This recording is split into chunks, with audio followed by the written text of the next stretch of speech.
Hi guys, welcome back to Sugar Design Weeks. Andrew here, and today I wanted to try something a little new, more of an audio podcast format, and talk a bit about how augmented reality is changing UX as we know it. So before I jump in, make sure to subscribe to keep up to date on everything released for Sugar Design Week and all the news and updates on the upcoming tech in the industry. To start off, augmented reality, also known as AR, and virtual reality, also known as VR, are not that much different.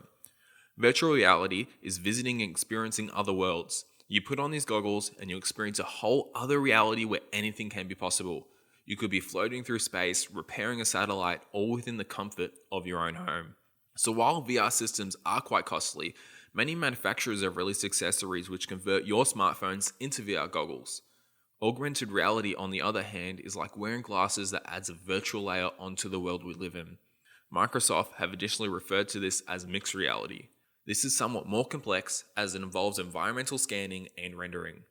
So while some manufacturers have tried to release consumer products like the Google Glass prototype in 2014, they have not fully hit the mainstream as of yet. Due to the nature of their technologies, AR and VR currently have different target audiences. VR is pitched more as an entertainment system in the consumer market, mostly used for video games, while AR is more targeted to manufacturers and healthcare workers, encouraging hands-free work. While both systems are quite costly, the environmental scanning makes these devices quite costly and therefore aim towards giants of the industry. Even though VR replaces your vision while AR adds to it, they determine the future of UX in the very same way. AR just makes it a little more real and tangible. Ultimately, they will upgrade accessibility, customization, and will merge the lines between analog and digital. Google have recently rolled out to select users the addition of AR map navigation. This means that when you're walking down the street, you simply raise your phone and navigation graphics are overlaid onto the street itself, including directional arrows and signage. For some users which get confused in high-rise cityscapes, they will have their own personal guide through the lens of their smartphone. Now, due to safety concerns, Google does encourage users to lower their devices. Once you have your phone raised for an extended period of time, a simple animation is displayed overlaying on top of this navigation, asking you to lower your device and experience the world we live in. This is Google trying to make sure that you are entirely dependent on this feature, while additionally allowing them to get more environmental scanning through your journey. This gives us a glimpse on how augmented reality and UI overlays can assist our user experience, although due to the technology restricted within the frame of your smartphone. So, in popular culture, holographic displays are the most common method of interaction. Instead of clicking, you can simply reach out and grab what's depicted right in front of you. Every surface, anything, and everything has the possibility of becoming interactive. TVs may very well become a thing of the past, as you could theoretically project anything onto a blank wall. Virtual watches, heads-up display, or HUD, overlaid on our everyday vision. We could very much see the time and current weather on the top left of our vision 24/7. This interface in itself with the possibility to be fully customizable. Think of these navigational graphics overlaid onto your entire world and not limited to the screen size of your phone. As futuristic as this may sound, we're already on our way there. Let me take you back to when Harry Potter was first released in 2001.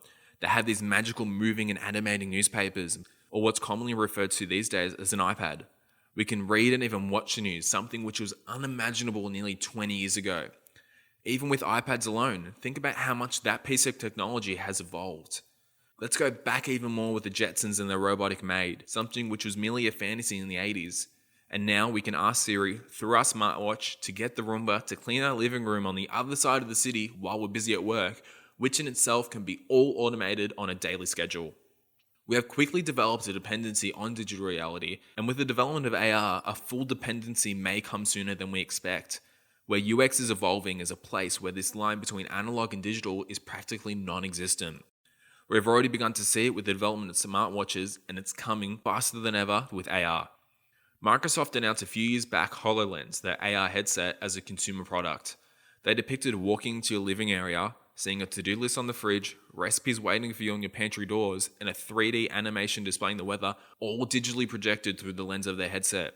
And within the 3 years that it's been revealed to the world, the hardware's become more advanced, smaller, and lighter than ever. The concept of putting on a headset to experience this world may very much become the norm of how we live.